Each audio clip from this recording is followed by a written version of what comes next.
It is time, my friend. It is time to see if you can survive the psychic battleground. It is time to release your inner monster. It is time to find out who the Milkman really is.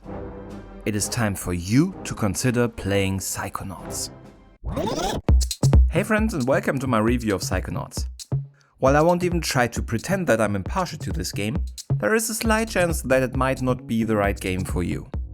So let me give you all the information you need to decide for yourself.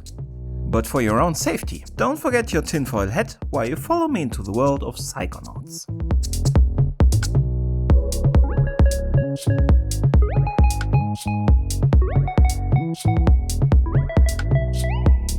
Psychonauts was originally released in 2005 for Windows, the original Xbox and the PlayStation 2. After the original publishing deal with Majesco expired in 2011, developer Double Fine received full publication rights.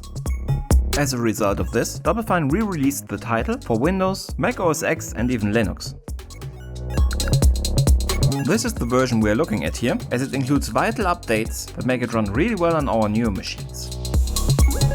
Interestingly enough, only this newer release also brought the game financial success, and we would probably not be getting a Psychonauts 2 without it. The story follows regular Kid Rasputin, but everybody calls me Raz, on his way to realizing his dream of becoming a Psychonaut in the few days he has left until his family, psychic-hating circus folk that was coincidentally cursed by a psychic to die in water, can get to him and drag him back to the circus. Okay, perhaps he's not a regular kid. However, Raz is in luck. Mildly incompetent teachers, my name Starts with a D. is Rasputin. as well as a sinister conspiracy, put the secret government training facility for psychics in danger and force Rasputin to learn very hastily what it means to be a real Psychonaut. Disclaimer: while I have to show you certain levels during the course of this review, you need to see something to decide if it's for you, I will try to keep story spoilers to an absolute minimum.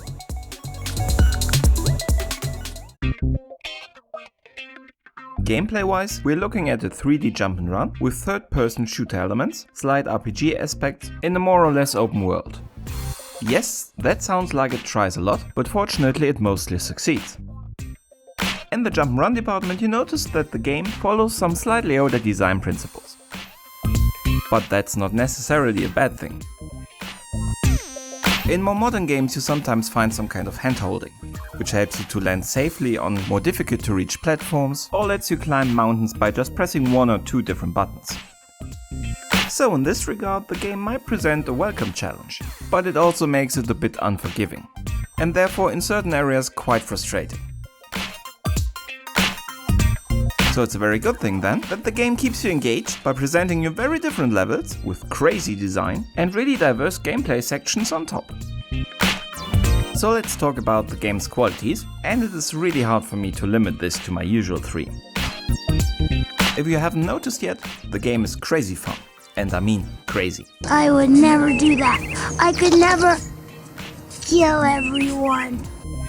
Don't make the mistake and think this is a kids game, because it is about kids. The game's humor is evil, and while it hits home with me, this is a topic where it becomes a matter of taste. And the same holds true for its very distinctive art style. It has kind of a Tim Burton vibe, like Nightmare Before Christmas for example, or like Coraline. Point is, it has a lot of character, and if you cannot warm up to it, you will have a hard time falling in love with this game. Another outstanding quality is the lovingly crafted game world. It is big, imaginative, colorful and varied. As Psychonaut in training, Raz enters a lot of different minds, and the worlds he finds there are shaped by very individual psyches. From a war zone, over a party, to a suburbia shaped by paranoia. There are loads of different worlds to discover, and I will definitely not spoil them all for you here. And with a ton of different collectibles, like mental cobwebs, emotional baggage, figments, and many more, you might not like the worlds that are created here, but you won't be able to call them boring.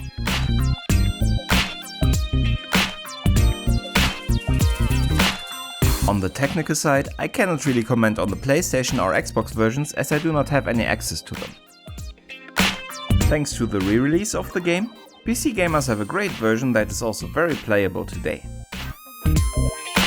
The gameplay looks nice in higher resolutions as well as modern aspect ratios. Unfortunately, the cutscenes did not receive an upgrade and therefore sometimes stick out like a sore thumb. But there are also some minor blemishes during gameplay, and they all seem to center around resolution.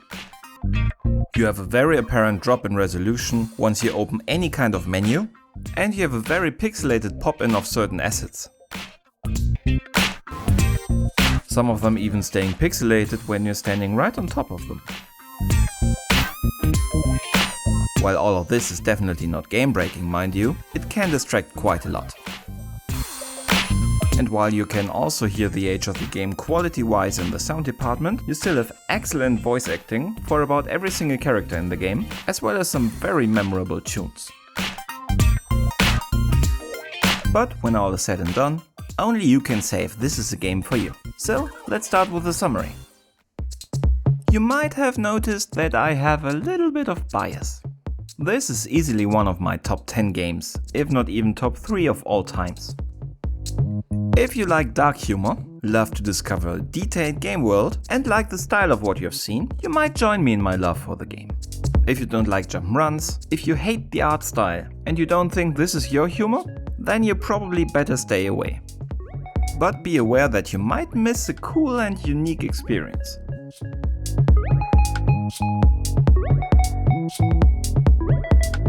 But that's all for this episode, folks. I hope I could help you out. If you played the game before or after seeing this review, let me know in the comments what you thought. Until then, you were watching the Gaming Greyhound. Thank you very much. Goodbye. If you want to help me out, please subscribe, ring the bell. I'm pretty sure you have heard that in other videos before. Bye!